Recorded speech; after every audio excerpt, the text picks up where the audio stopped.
ایک دن نا حضور کے وصال کے بعد اچانک نا اس طرف جا رہے ہیں خاصے مسجد سے دور چلے گئے.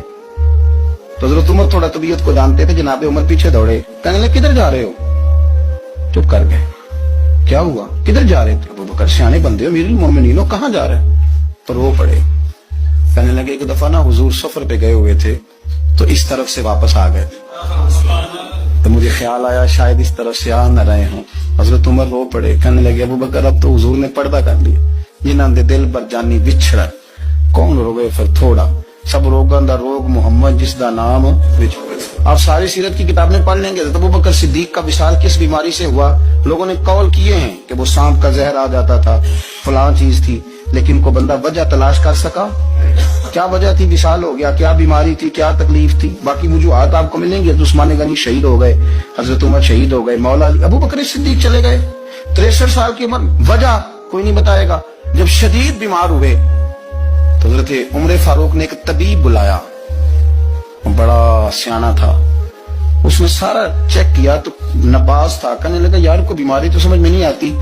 تو حضرت عمر تھوڑا سا جلال میں, یرانا تھا نا, جلال میں کہنے لگے ابو بکر مسئلہ کیا ہے؟ دن ب دن کمزور ہوتے جا رہے, نماز پڑھانے کھڑے ہوتے تو ٹانگیں کامتی ہیں. مسئلہ بتائیں کیا ہے؟ طبیب اتنا بڑا ہے, یہ تو بندہ کچہرا دیکھ کے بیماری بتا دیتا ہے اور یہ کہہ رہا ہے کوئی بیماری نہیں. تو حضرت صدیق اکبر خاموش ہیں. پھر حضرت عمر کہنے لگے ہم سارے آپ کی وجہ سے چلتے ہیں, لوگ سارے پریشان ہیں, آپ حضور کے جانشین بتاتے کیوں نہیں؟ جب تیسری دفعہ کہا تو حضرت صدیق اکبر کہنے لگے عمر زیادہ باتیں نہ کر, تجھے پتہ نہیں مجھے کیا بیماری ہے؟ نہیں پتا تو میں بتاؤں, نہیں پتا تجھے بول. تو جناب عمر رو پڑے. کہنے لگے ابو بکر مجھے پتا ہے, آپ کا دیدار کے بغیر کام نہیں چلتا. وقت نا لمبا ہو گیا, چر ہو گیا, میں نے ترلے لیں دیا کدی موڑ میرے ول باگا, خواب میری وچ ایک وار جہاں میں ساری عمر نہ جاگا. مجھے پتا ہے آپ کے مرض کا, پر ابو بکر امت کو ضرورت بھی تو ہے نا. حضرت صدیق اکبر کہنے لگے بس ہو گئی ہے, اب میری وصیت یاد رکھنا, جب میں دنیا سے جاؤں تو اٹھا کے میرا جنازہ قبر رسول پہ لے جانا اور پہلے پوچھ لینا کہ ابو بکر حاضر ہے, اجازت ہو تو مجھے دفن کر دینا, ورنہ جنت البقیع میں. تو لوگ کہتے ہیں ابھی جنازہ ہی رکھا ہی تھا کہ دروازہ اندر سے خود بخود کھل گیا اور آواز آئی اب دیر نہ کرو, محبوب کو محبوب کے ساتھ ملا دو. پانی پر میں سہیلیاں رنگا رنگ کڑے, اسی پریا اس دا جانی ہے جس دا.